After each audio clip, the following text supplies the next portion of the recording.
Assalamualaikum warahmatullahi wabarakatuh.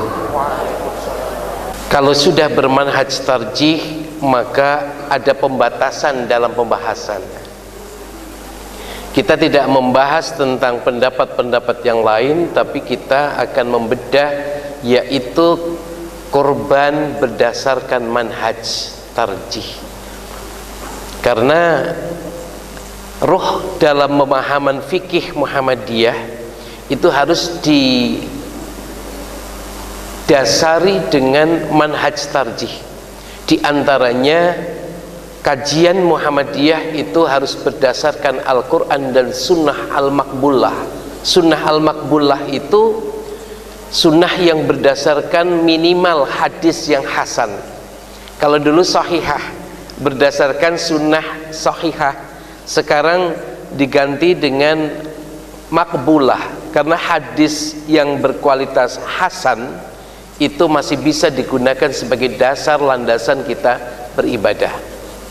Yang kedua, manhaj tarjih itu bahwa Muhammadiyah tidak berafiliasi dengan salah satu madhab, tidak bermadhab Syafi'i, tidak bermadhab Hambali, tidak bermadhab Hanafi atau Maliki. Tetapi empat imam madhab ini sebagai rujukan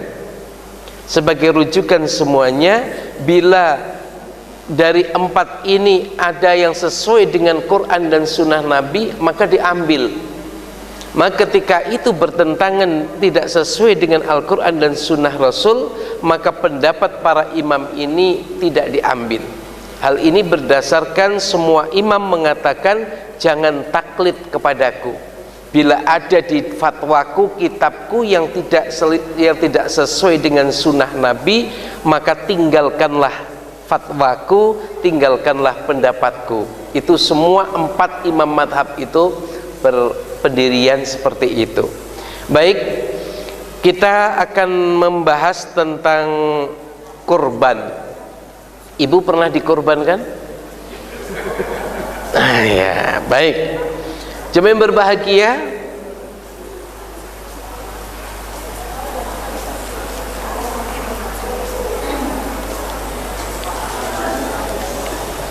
kita perlu referensi yang harus dibawakan sebagai landasan sumber dari pembahasan kajian oleh ustadz-ustadz Muhammadiyah, dai-dai Muhammadiyah, harus berbasis, yaitu ini buku-buku yang ada di sini. Di antaranya HPT, kemudian manhaj tarjih, kemudian pada kali ini adalah tuntunan kurban yang diterbitkan oleh Suara Muhammadiyah, yang itu terbitan yang dibuat oleh PP Muhammadiyah Majelis Tarjih, kemudian didukung oleh fatwa-fatwa atau keputusan-keputusan yang ada di buku-buku, baik itu soal jawab majelis tarjih, atau kita harus mengambil maktabah syamilah, yaitu Jami'ul Kutubu Tis'ah, yaitu 9 kitab dasar hadis-hadis yang harus kita ambil. Itu landasan yang harus kita gunakan sebagai maktabah dalam pengisian di mana saja dari dai-dai Muhammadiyah. Pembahasan kita yaitu kurang lebih ada 10, ini ada 100 menit ini Bapak Ibu. Ya, 2 kali pertemuan ini ya. 100 menit ini ya. Jauh-jauh dari metro hanya 1 jam itu enggak ya. Baik, pembahasan kita pertama, kita akan membedah dulu memuliakan bulan Dzulhijjah, kemudian memaknai surah Al-Kautsar, kemudian ta'rif kurban, syarah udhiyah, syarat udhiyah, kulit udhiyah itu bisa dijual atau tidak, kemudian akhlak dan bacaan dalam menyembelih, urat yang harus putus dalam menyembelih, 1 kambing cukup 1 keluarga, tidak ada niat untuk digilir. Kemudian yang terakhir adalah hukum kurban untuk orang yang telah meninggal. Itu ya. Udah jelas semua? Udah Bu? Jelas belum Bu? Nah kalau udah jelas selesai. Assalamualaikum ya. Jelas belum? Oh belum, kalau belum kita lanjut ya. Nah, jadi kita akan masuk sebentar lagi bulan Dzulhijjah. Kita akan membedah di antaranya surah Al-Fajr. Kita ngaji bersama, yuk. Bismillahirrahmanirrahim. Semuanya up your voice ya, dikeluarkan suaranya. Wal fajr walayalin ashar wasyafa'i wal watar. Terus wah, subhanallah, barakallah, semuanya hafal juz amma ya. Wal fajri, demi waktu fajar. Walayalin ashar, layalin jamak dari lail yang artinya demi malam-malam yang 10, tanggal 1 sampai tanggal 10 Dzulhijjah. Ada yang berpendapat tanggal 10 akhir Ramadan, 10 akhir bulan Ramadan. Wasyafa'i, demi malam yang genap. Wal watri, dan demi malam yang ganjil. Fajar yang dimaksud di sini adalah fajar tanggal 10 Dzulhijjah. Kemudian layalin ashar adalah malam-malam dari tanggal 1 sampai tanggal 10 Dzulhijjah. Ada yang mengkompromikan maksud ayat ini adalah malam 10 akhir Ramadan dan siang 10 awal bulan Dzulhijjah. Jadi 10 masing-masing 10.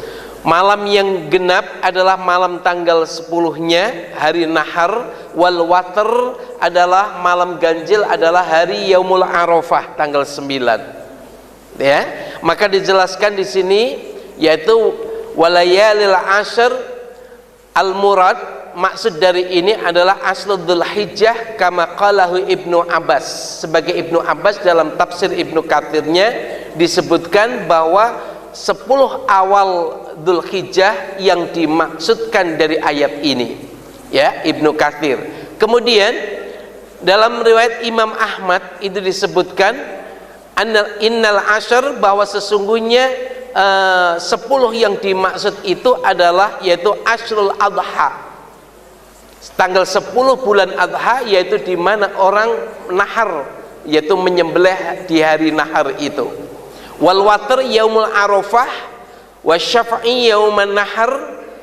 Ya, kalau kita lihat di warwahun Nasa'i, yaitu dari Nasa'i, wa hadza isnaduhu, bahwa isnad dari maksud ini adalah yang dimaksudkan tadi sudah tak sebutkan, bahwa yang dimaksud 10 ini adalah 10 akhir Ramadan malamnya dan 10 awal bulan Dzulhijjah siangnya. Malam bulan Ramadan di 10 akhir itu penuh keutamaan dengan Lailatul Qadarnya. Adapun 10 awal bulan Dzulhijjah adalah penuh keutamaan. Hal ini bisa dilihat pada hadis riwayat Imam Al-Bukhari. Saya baca, mohon izin, nanti dalam hadis riwayat Imam Al-Bukhari, ma min ayyamil amalus shalih fiha ahabbu ilallah min hadhil ayyam. Tidak ada hari-hari yang sangat dicintai oleh Allah untuk beramal solih kecuali yakni ayyamul ashr, yaitu 10 awal dari bulan Dzulhijjah. Halo. Jadi tidak ada hari-hari yang sangat dicintai Allah untuk beramal solih kecuali yang dikerjakan di 10 awal dari bulan Dzulhijjah. Sahabat berkata, qalu ya Rasulullah walal jihadu fisabilillah. Kalau disandingkan dengan jihad fisabilillah itu kepriben?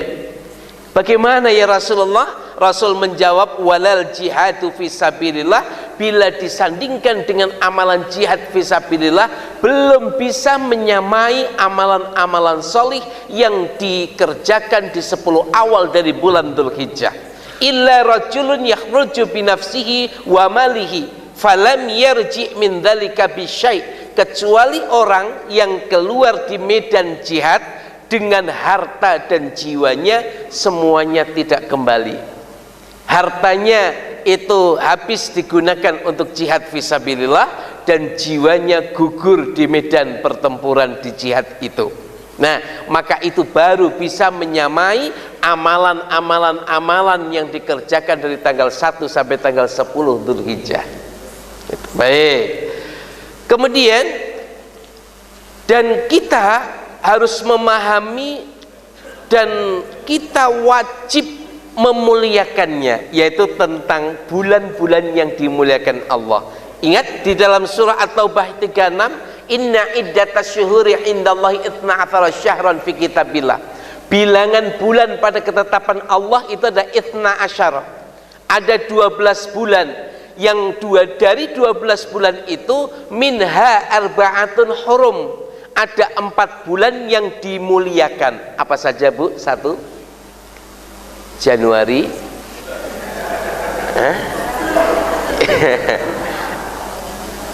Ayo coba ibu-ibu Aisyah hafal enggak nama-nama bulan Islam? Muharram, Safar. Udah lulus. Ya, ini sidang terbuka jadi lulus ya. Baik. 3 bulan berurutan. Salah satun mutawaliyatun, 3 bulan berurutan, yaitu Dzulqa'dah, Dzulhijjah, Muharram. Dan kita di tanggal 25 ini khamsata wa ishrin, ada di bulan yang dimuliakan pertama ini disebut Dzulqa'dah atau Dzulqaidah. Dzulqaidah besar disebut bulan rantang karena banyak tonjokan. Betul, Bu? Banyak sumbangan. Kemudian yang satu yaitu bainal Jumadah Tsaniyah dan Rajab dan Sa'ban. Bulan itu namanya adalah bulan Rajab. Jadi 4 bulan itu adalah bulan Dzulqa'dah, Dzulhijjah, Muharram dan Rajab. Dzulqaidah besar surah Rajab. Kuwi bahasa Palembangi seperti itu. Ya. Baik. Selanjutnya pesan Allah dalam surah At-Taubah tadi, fala tadlimu fihinna anfusakum. Kalian jangan menzalimi dirimu sendiri. Menzalimi diri sendiri aja nggak boleh, apalagi menzalimi anak didik. Kapan kita menzalimi anak didik? Bila masuknya jam 7 kita datang jam 7:15 menit, itu menzalimi. Betul? Saya nggak nyindir, hanya nyinggung saja itu ya. Nah, maka semua adzan pun wal jaza, bahwa dosa dan pahala yang dikerjakan di bulan yang dimuliakan ini akan dilipat gandakan. Gitu nggih? Maka mari kita isi, siapa yang masuk masjid sudah salat tahiyatul masjid. Salat tahiyatul masjid di bulan yang dimuliakan ini pahalanya berbeda dengan tahiyatul masjid yang dikerjakan di luar bulan yang dimuliakan ini. Infak ibu bapak di kota 100.000 yang dimasukkan itu di bulan yang dimuliakan ini akan berbeda dengan bulan yang bukan dimuliakan ini, gitu ya. Baik, langsung kita isi dengan amalan-amalan soleh apa? Di antaranya puasa tatawu dari tanggal 1 sampai tanggal 9. Munas Tarjih yang ke-26 di Kota Padang itu disebutkan pada poin yang ke-8 setelah puasa Arafah. Itu ada yang berbunyi bahwa di puasa tanggal 1 sampai tanggal 8 itu adalah masyru', dituntunkan. Maka dalam Munas Tarjih puasa tanggal 1 sampai tanggal 9 jika kita mau mengerjakannya itu adalah diperbolehkan dan sangat baik. Bila tidak, kita bisa menyelingi atau ambil Senin Kemisnya kemudian ditambah hari Arafahnya, gitu ya. Kalau kita mau berpuasa dari tanggal 1 sampai tanggal 9 itu boleh ya. Di Munas Tarjih mengambil hadis ini, hadis dari istri Nabi yang namanya Hafsah. Istri Nabi namanya Hafsah. Istri yang keberapa ini? Saya lupa ini. Istri yang pertama siapa? Nabi? Khadijah. Ini pertama Nabi namanya Hawa ya. Hawa ya. Istri Nabi pertama namanya Hawa. Betul Mas? Kejebak ya, biar nggak ngantuk ya. Dari Hafsah menjelaskan, arba'un lam yakun yada'uhunna Nabi sallallahu alaihi wasallam, ada 4 kebiasaan Nabi yang Nabi tidak pernah tinggalkan. Apa itu? Siam Asyura, puasa tanggal 10 di bulan Muharram. Yang kedua, siamul Asra, yaitu puasa di 10 awal dari bulan Dzulhijjah. Kemudian siam thalathata ayamin min kulli syahrin, puasa 3 hari setiap bulan Islam. Yang Nabi mengatakan siam thalathata ayamin min kulli syahrin kadahrin, bahwa puasa 3 hari setiap bulan itu adalah seperti puasa 1 tahun penuh. Kemudian waraqataini qoblal ghadah, ghadah itu nama lain dari sholat subuh.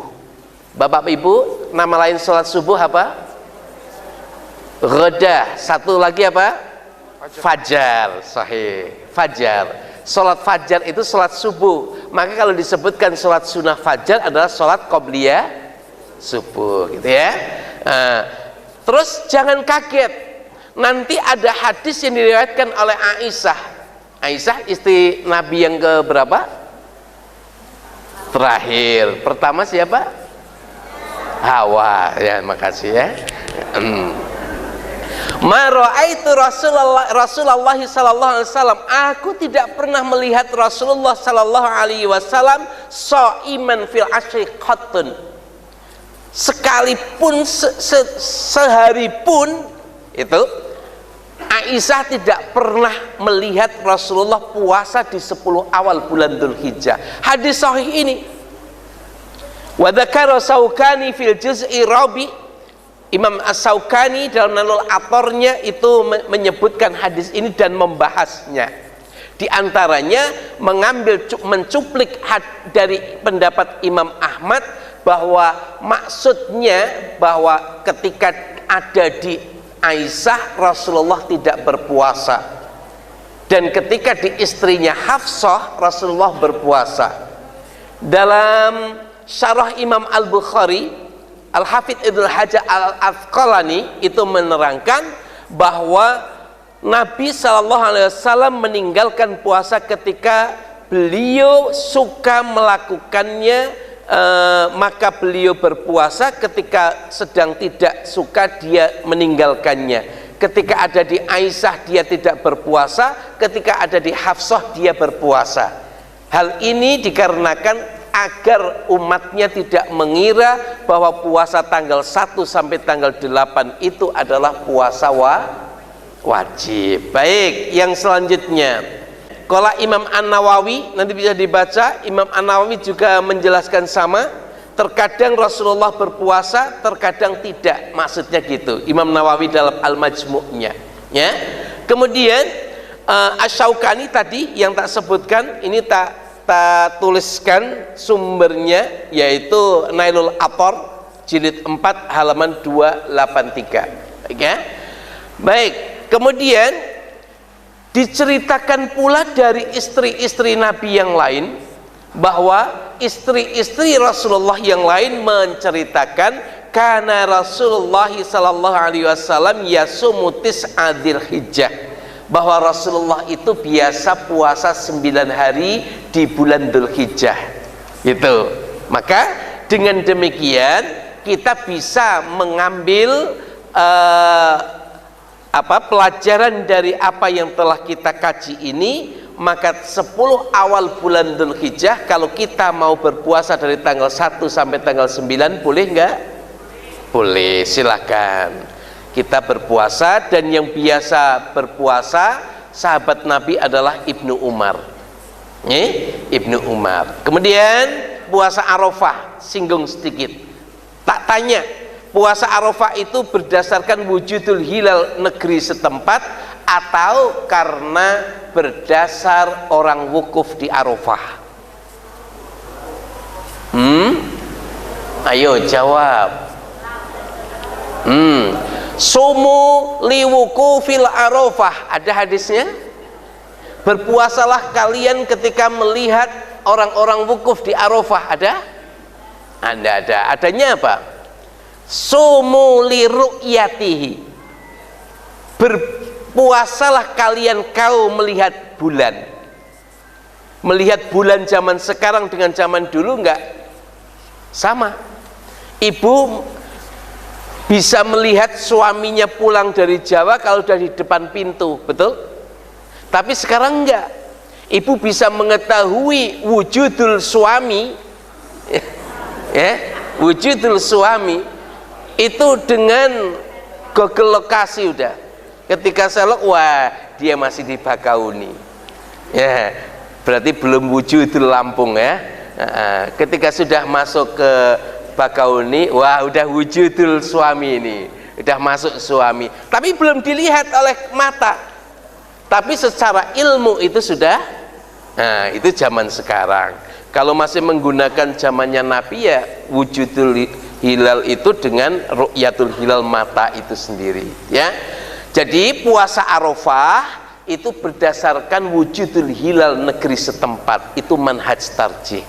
Maka bisa jadi puasa tanggal 9 itu adalah sama dengan Mekah, juga bisa jadi tidak sama. Maka Muhammadiyah punya manhaj, jadi bukan berdasarkan wukuf. Dah, kita akan langsung aja masuk ke pembahasan yaitu kurban. Tapi mohon izin, ada hadis palsu yang seleweran. Seleweran itu sering berterbangan di tengah-tengah umat Islam. Apa? Niat puasa tarwiyah. Tarwiyah itu tanggal 8 Dzulhijjah. Kalau kita puasa dari tanggal 1 sampai tanggal 9, itu niatnya tidak macam-macam, itu sunnah Rasul, itu boleh. Tapi kalau kita puasa tanggal 8-nya niatnya puasa tarwiyah, maka itu berdasarkan hadis yang dopok. Dopok itu maudhu, ya. Saum yaumit tarwiyah kafaratun sanah. Puasa tanggal 8 hari tarwiyah itu menghapuskan dosa 1 tahun. Alasannya palsu ini ilmiah. Alasannya ini silakan nanti dibaca. Di situ ada orang yang namanya Muhammad bin Sa'ib Al-Kalbi. Dalam Jarh wa Ta'dil dia adalah orang yang pendusta, orang yang tidak bisa dijadikan dasar untuk diterimanya hadis. Semua hadis yang dibawa oleh Al-Kalbi itu adalah hadis palsu. Paling rendah adalah paling standar itu dhaif, dan paling parah adalah yang paling palsu. Itu ya. Jadi puasa tarwiyah nggak ada landasannya. Baik, sekarang masuk ke kurban. Apa arti kurban? Dekat. Baik. Kurban diambil kata qaruba yaqrubu, kurban wa kurbanan. Artinya adalah taqarrub ilallah. Ini dalam kamus Munjid. Ya. Kamus Munjid yang Pak Burhan buka, ini kenang-kenangan lama nggak buka kamus Munjid, buka kamus Munjid ya. Dulu kalau di Gontor kan wajib kamus Munjid itu, ya.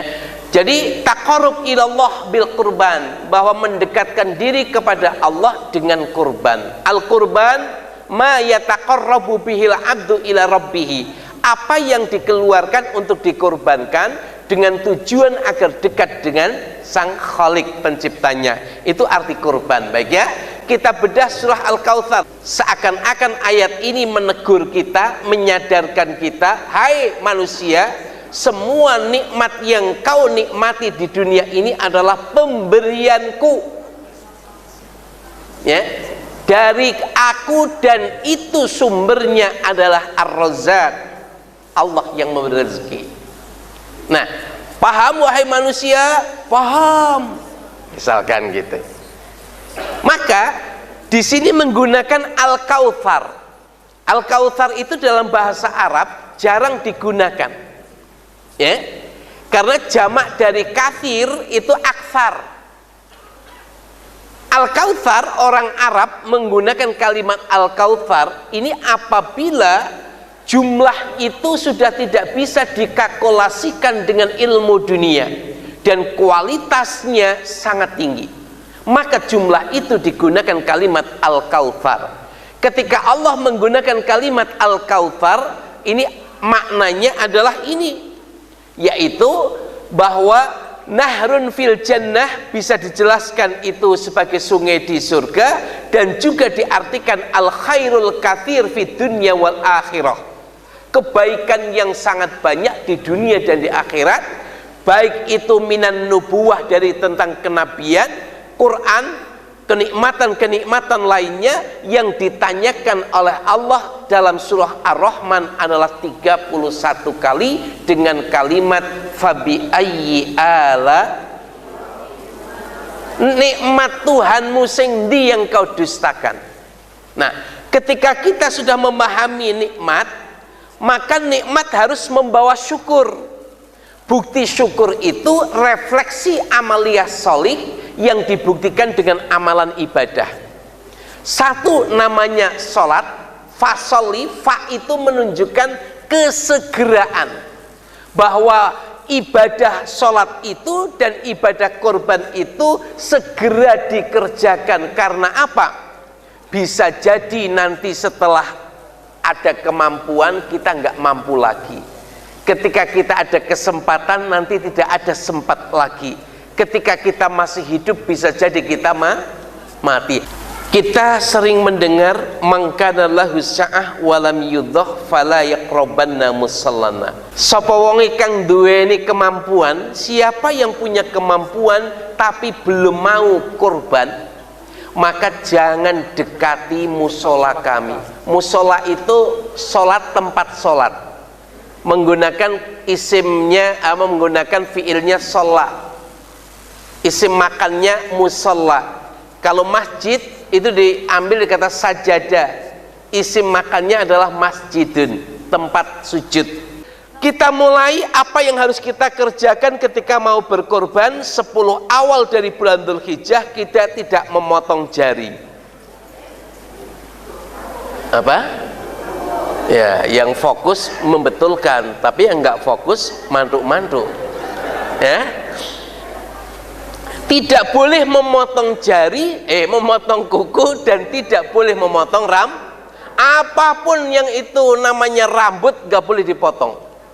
Kumis macam-macam atau rambut rahasia nggak boleh semuanya. Ya, ini larangannya berdasarkan ini hadis. Ya, idza ra'aitum hilal dzulhijjah, jika kalian masuk melihat bulan Dzulhijjah, maka ketika kalian mau berkorban janganlah memotong kuku dan rambutnya. Ini dasar landasannya. Minimal dalam tarjih, dalam fatwa tarjih itu kepala keluarganya yang tidak memotong kuku dan tidak memotong rambut. Tapi kalau semuanya melakukan itu lebih baik. Oke? Baik, yang selanjutnya persyaratan hewan kurban, ibu bapak harus paham ini, yaitu musinah. Kalau musinah nggak terjangkau bisa jad'ah. Ini harus dipahami. La tadbahu illal musinah, jangan kau menyembelih kurban kecuali musinah. Illa, kecuali ayyasura alaikum, jika kalian mengalami kesulitan, barang tidak ada atau fulus baru 2 juta. Kalau kita belum mampu yang musinah, urunan 3 juta misalkan, kita bisa berkorban dengan jad'ah, yaitu hewan kambing gembel yang umurnya belum sampai 1 tahun, minimal 1 tahun lah, udah 6 menuju 1 tahun itu, yaitu wedhus gembel. Wedhus gembel itu ada yang harganya 2 juta ada, bisa. Tapi cilik, mohon maaf, la yanalallaha luhumuha wala dima'uha. Sekali-kali Allah tidak membutuhkan daging dan darahnya, tetapi yang dibutuhkan apa? Takwa. Walaki yanaluhu taqwa minkum. Gitu nggih? Nah, maka musinah, kalau nggak bisa musinah jad'ah. Ibu-ibu, kambing atau sapi? Ibu-ibu sapi ya.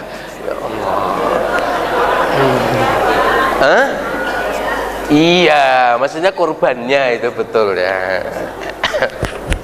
Hai. Bapak-bapak apa?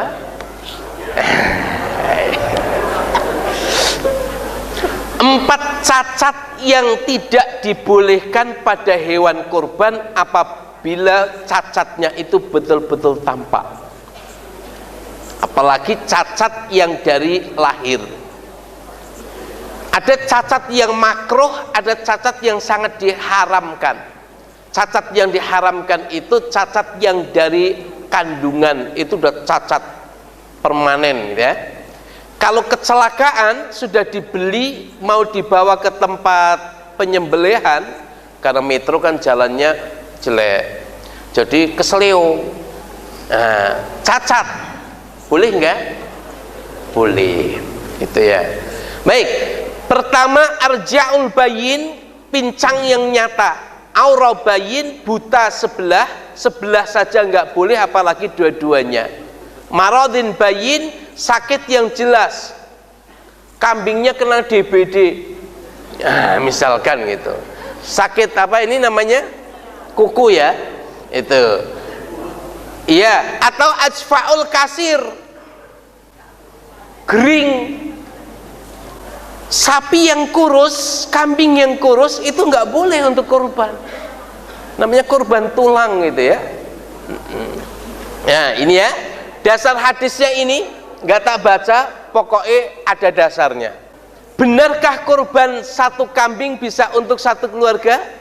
Ini hadisnya.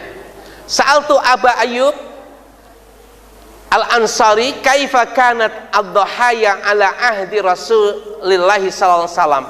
Bagaimana kurban di zaman Nabi?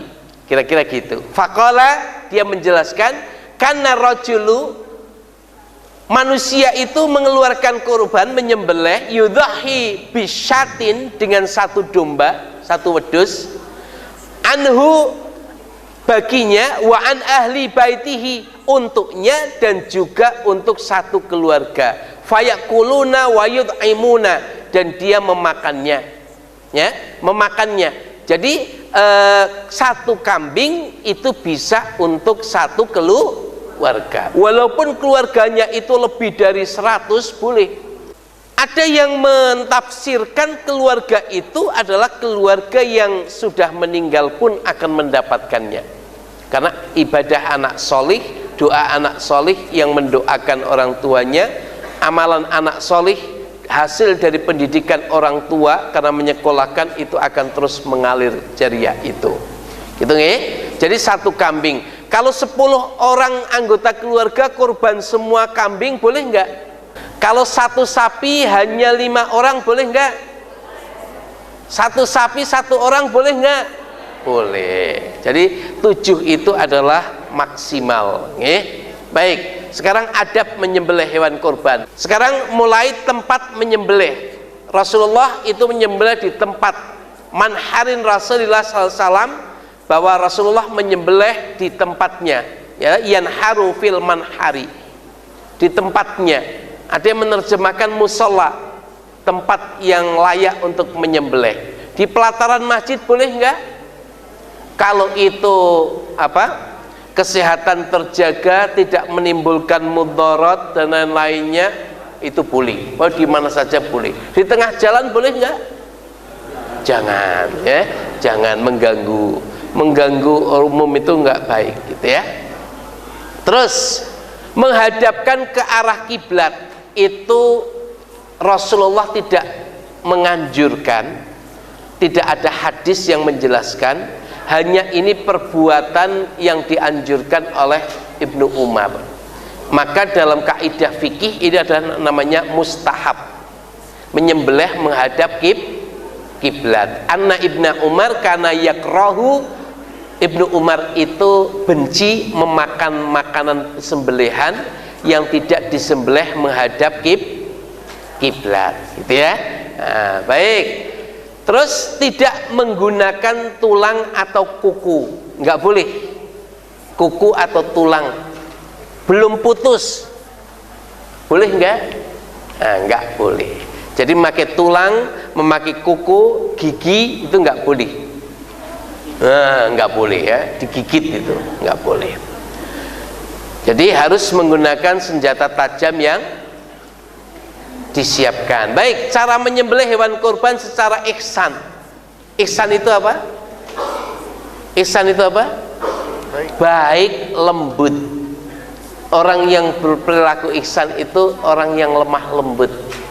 Innallaha katabal ihsana ala kulli syai'in fa idza qataltum fa ahsinu. Apabila kau membunuh, bunuhlah dengan baik. Kemudian wa idza dzabhtum fa ahsinu, bila ingin menyembelih, sembelihlah dengan baik. Caranya apa?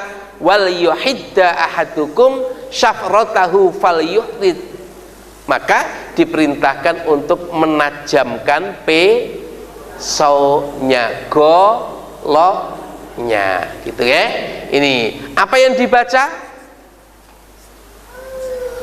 Apa yang dibaca ketika nyembelih? Bismillahi Allahu Akbar. Ini yang paling pendek. Kalau kita mau menyambungnya dengan doa Nabi, Bismillahi Allahu Akbar, kemudian Allahumma taqabbal min. Kalau kita nyembelih kambing sendiri, minni wa ahlihi. Bismillahi Allahu Akbar, Allahumma taqabbal minni wa ahlihi. Ya, sekali besut diusahakan sudah bisa. Kalau terpepet belum, dipulangkan. Jangan diangkat, tapi digosok, dipulangkan. Ya, bisa praktek pakai debok pisang, gitu ya. Jangan praktek dengan kambing, nanti kalau pertama nggak jadi, ngambil kambing lagi. Oh, nanti boros ya. Seneng yang nyembelih nanti ya. Kaki diletakkan di leher, kaki kanannya, meletakkan kaki kanan di leher ini, gitu kan, di leher. Kemudian ada yang megangin ini, itu kan. Ini jadi doa Nabi SAW bikab syaini amlahain, dia meletakkan kaki kanannya di lehernya, gitu ya. Dan ini menjelaskan juga sebagai dasar Nabi senang menyembelih kambingnya sendiri. Maka diharapkan kita sahibul kurban bisa menyembelih hewannya sendiri. Kalau tidak bisa, Nabi juga memberikan suatu sunnah contoh fi'liyah, menyerahkan kepada Ali bin Abi Thalib. Maka ini Ali digambarkan sebagai panitia yang nyembelih Ali bin Abi Thalib. Maka boleh yang nyembelih orang lain. Mengapa yang diamanahkan Ali bin Abi Thalib kok bukan Abu Jahal? Karena Ali bin Abi Thalib itu ahli ibadah, akidahnya lurus.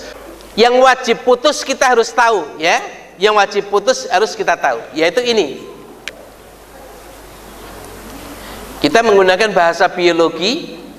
Ada namanya trakea. Trakea itu adalah saluran yang menghubungkan ke lambung, ya. Itu dalam bahasa fikihnya, hadisnya adalah hulqum. Ya, hulqum itu harus terpotong. Kemudian esofagus itu namanya mirok.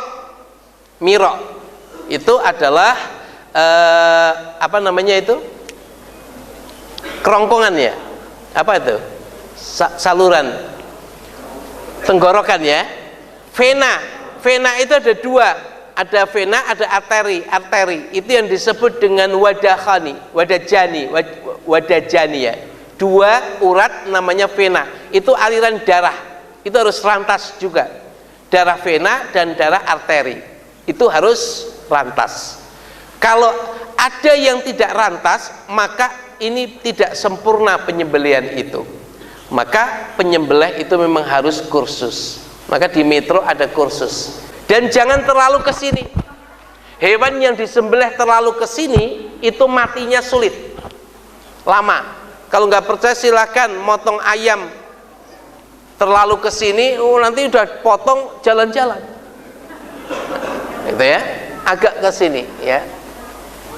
Baik, silakan nanti dibuka.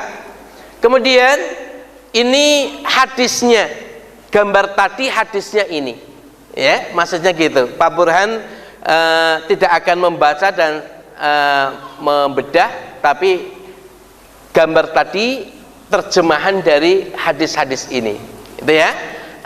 Terus seandainya engkau tusuk pada pahanya, niscaya sah bagimu bila ini mengalami kesulitan. Ini ada hadisnya. Ketika hewan itu lari, ada yang masuk ke Indomaret, itu kejadian dulu toh.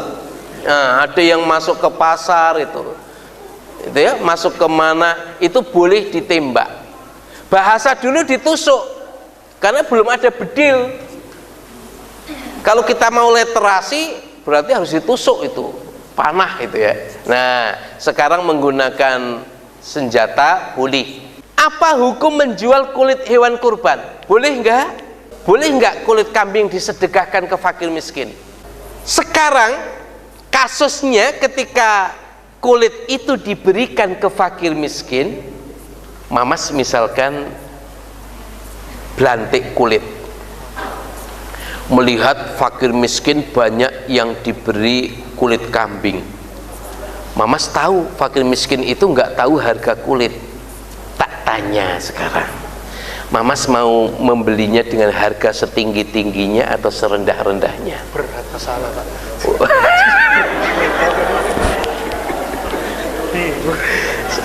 Naluri pedagang ketika melihat yang mau menjual barang itu nggak tahu harga pasar, dia akan menjatuhkan harga.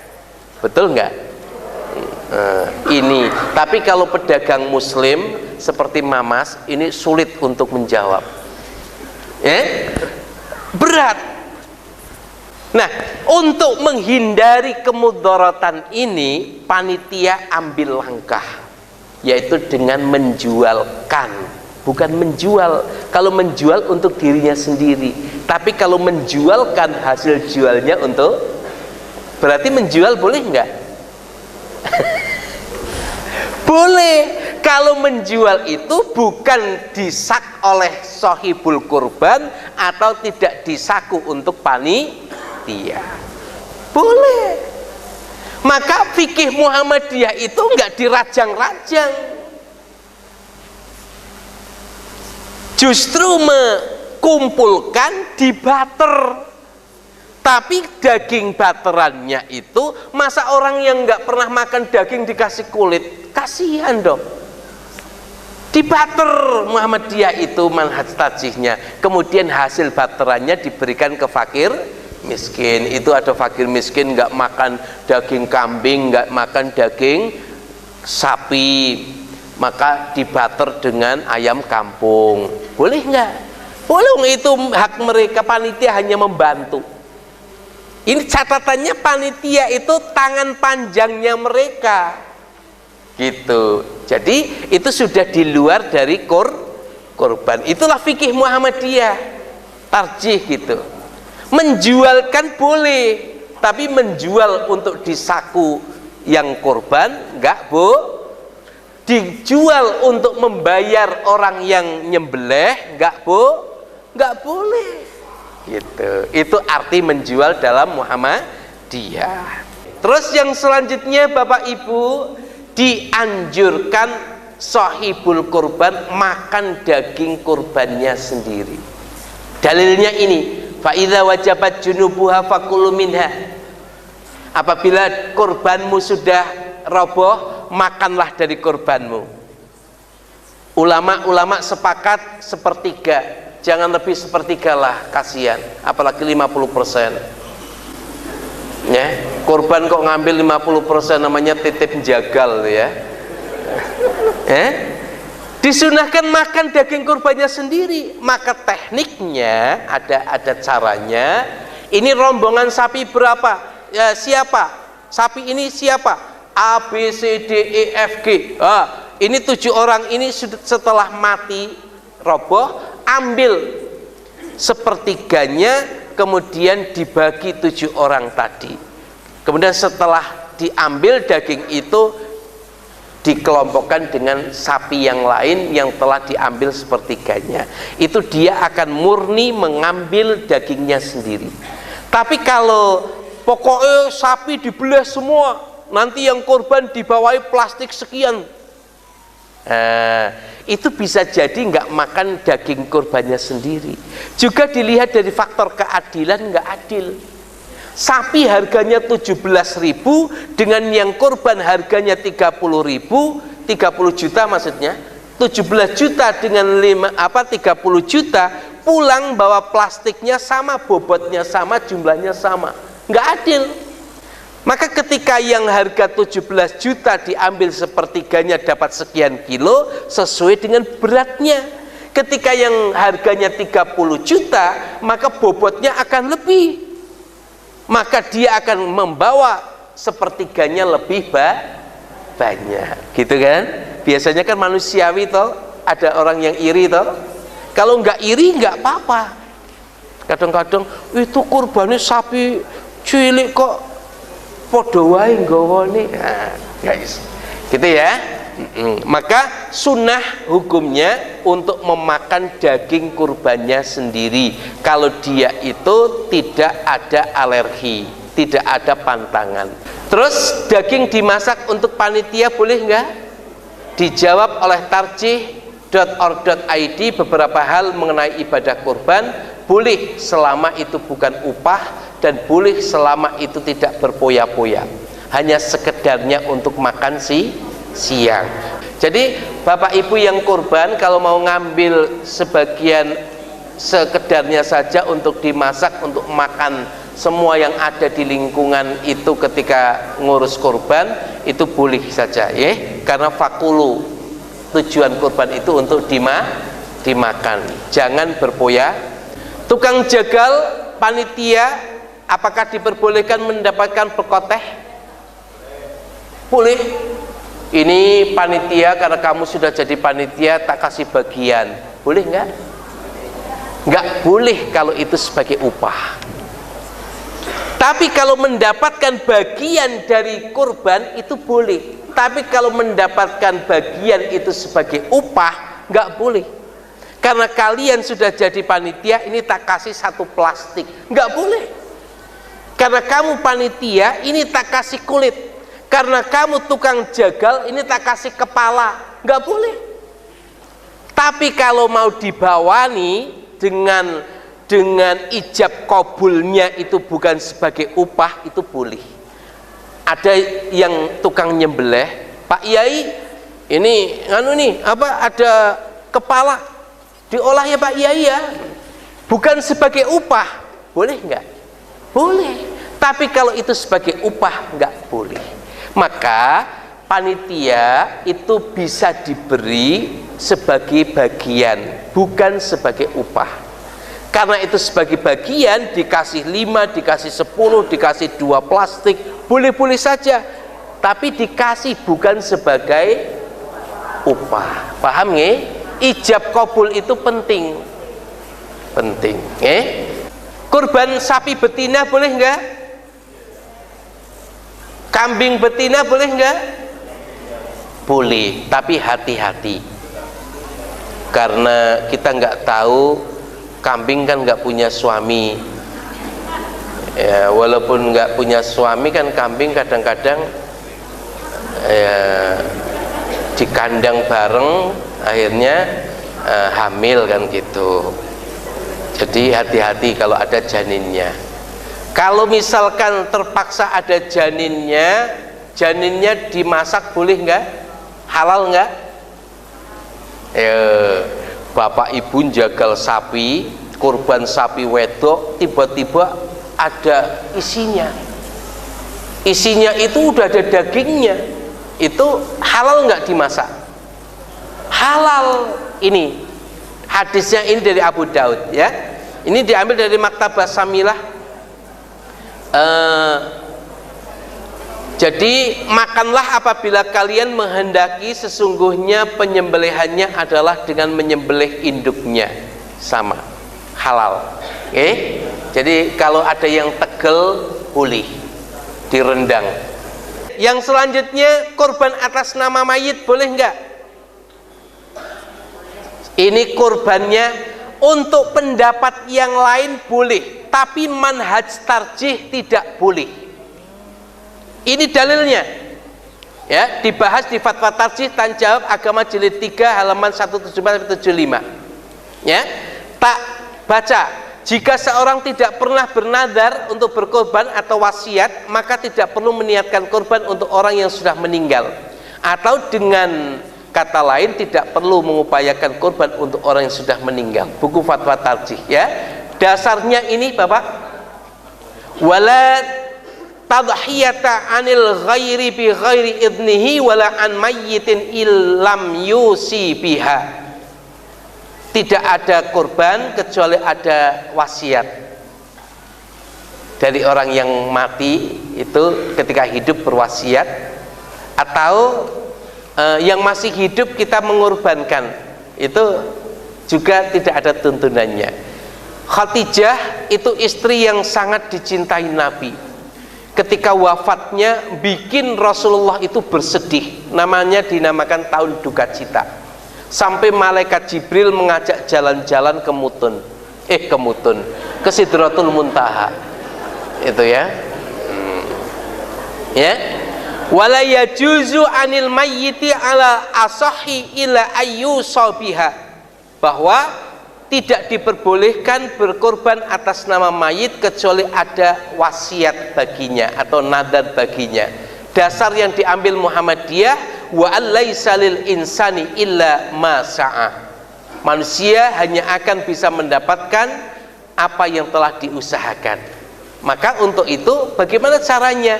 Tadi korban itu satu kambing cukup satu keluarga. Maka ibu bapak yang mau berkorban jangan lupa mendoakan korbannya untuk bapak ibu yang sudah meninggal. Ya Allah, mudah-mudahan tahun ini korban jadi pahala kita sekeluarga dan juga jadi pahala untuk bapak ibu kita yang sudah meninggal. Itu doa. Kemudian yang terakhir, kalau belum belum akikah korban boleh enggak? Boleh saja. Akikah dan korban itu amalan yang berbeda, bukan satu jenis. Kalau amalan satu jenis itu boleh dikerjakan satu perbuatan. Contoh, bapak masuk masjid belum sholat tahiyatul masjid, syukur wudhu qobliyah subuh, waktu tinggal 2 menit komat, maka cukup mengerjakan 2 rakaat dengan niat 3, syukur wudhu, tahiyatul masjid, dan qobliyah subuh. Boleh. Puasa Senin Kemis, puasa Syawal dikerjakan satu tempat, atau puasa Ayyamul Bid kebetulan sama di situ, maka itu boleh karena itu satu amalan. Dengar? Kurban dan akikah digabung nggak boleh karena berbeda. Dengar? Demikian, sangat singkat ini, kalau dijelentrehkan 100 menit betul. Nggih.